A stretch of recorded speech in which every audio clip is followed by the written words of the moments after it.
பரீட்சித் பிரதீஷாவை கூட்டிகிட்டு பிக்னிக் போகிற மாதிரி கிளம்பிட்டோங்க. எங்கே போகிறோம் பாருங்கள் நீங்களே, நாங்கள் எங்கே போகிறோம்னு சொல்லிட்டு. குழந்தைங்க ஒரே குஷியாக இருக்காங்க. ஆனால் வரும்போது அழுதுட்டு தான் வருவாங்க.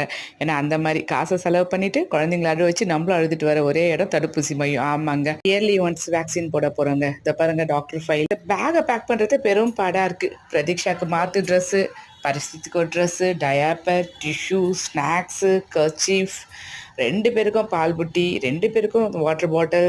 ஒரு பாப்பானாலே கஷ்டம், 2 குழந்தைங்களுக்கும் பேக் பண்ணுறதுன்றது இன்னும் கஷ்டமாக இருக்குது.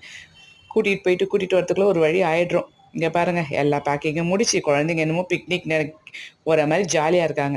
ஆனால் தெரியாது, டாய்ஸ் பேக்கில் 2-3 டாய்ஸும் எடுத்துகிட்டு போனோங்க. ஏன்னா டைம் ஆச்சுன்னா அங்கே கொஞ்சம் விளையாடிட்டு இருப்பாங்க. அடம் பண்ணாமல் கொஞ்சம் மேனேஜ் பண்ண முடியும். ஃபோன் காட்டாமல் கொஞ்சம் விளையாட வைக்க முடியும். டாக்டர்கிட்ட வந்துட்டோம். சிரிச்சுட்டே போகிறாங்க, வரும்போது அழுதுகிட்டே வர போகிறாங்க. நாங்களும் அழுவ போகிறோம். கஷ்டமாக தான் இருக்குது. ஆனால் தடுப்பூசி நல்லதாச்சே, போட்டு தானே ஆகணும்.